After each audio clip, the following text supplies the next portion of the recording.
Hey there guys, and welcome to this video where I actually start using my manual machine to try and learn how to get the balance point right in a manual. So we'll just jump straight into it, do some manuals, and then we'll talk about it a little bit afterwards.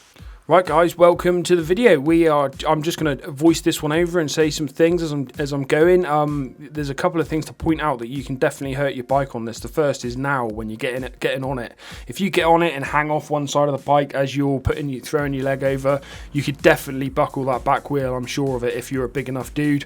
And then likewise with that back derailleur and the disc from the disc brake there, just make sure when you make your manual machine you give plenty of clearance for when you're slamming it back into the backboard like you can see me doing here. And also when you're doing these manuals, that back brake, it's great for looping out, it's great to stop yourself from looping out, but at the same time, every time you hit that back brake with as much force as I do in this video, that's end of manual in real life. So there's a lot of stuff that isn't true to life in this. I'll come to a few more in a minute.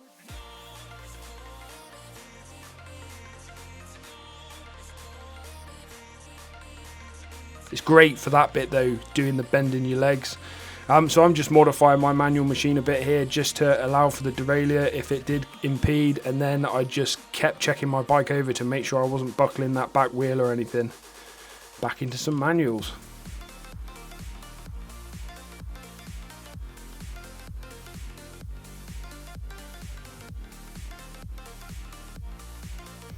So yeah, you can definitely use the left crank, like in my case the forward crank, it might be the right crank in your case, the pedal. You can definitely use that to help yourself push up into the manual like this, whereas obviously in real life your free hub will be spinning way too fast, or your back wheel will be spinning way too fast for that to be able to happen in real life. And then likewise with the back brake, like I said just now, to stop yourself looping out, yeah, that's something that you've got to try and get used to not using at all. So this first go, I'm just kind of getting used to things and popping into the manual with a bit too much force and having to use that brake most of the time.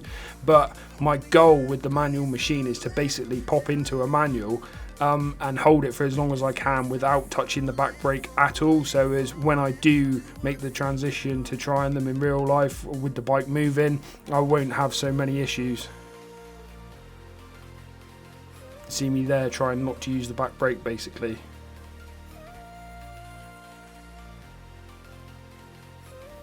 I think it's definitely got to help, this manual machine, but I've tried a few manuals in my time on the bike and I'm nowhere near being able to do them at all.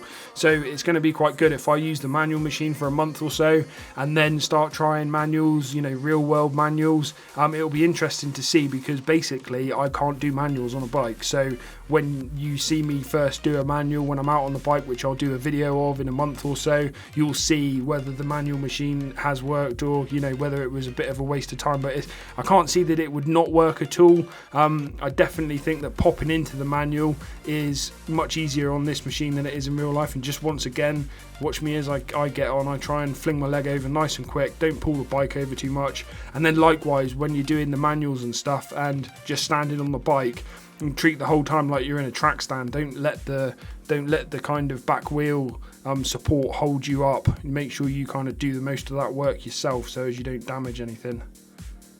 Not too sure if I would be too keen on doing this with carbon wheels if you've got a really expensive bike, because yeah, I don't know, carbon wheels are supposed to be stronger in a lot of respects now than alloy wheels, more flexible and stuff.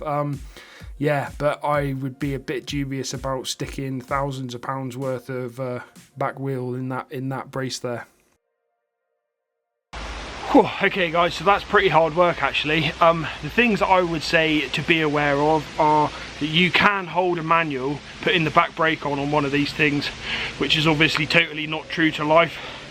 You also find that you can put pressure on the crank while you're back into it to help push you back up further into the, you know, further back in the balance point, which again is totally not true to life with manuals. So the goal really should be, and that's what I'm going to try and do on this thing, is to pop back into a manual, use no brakes whatsoever, no pedal action whatsoever, and just try and get that balance point right. And I think in that point of view it can help, because you start to get a feel for bending your legs to hold the balance point, messing around with your arms side to side as well. I could feel myself pulling on one side then, again not true to life, so it's good, and I'll keep updating you. But that's it for today.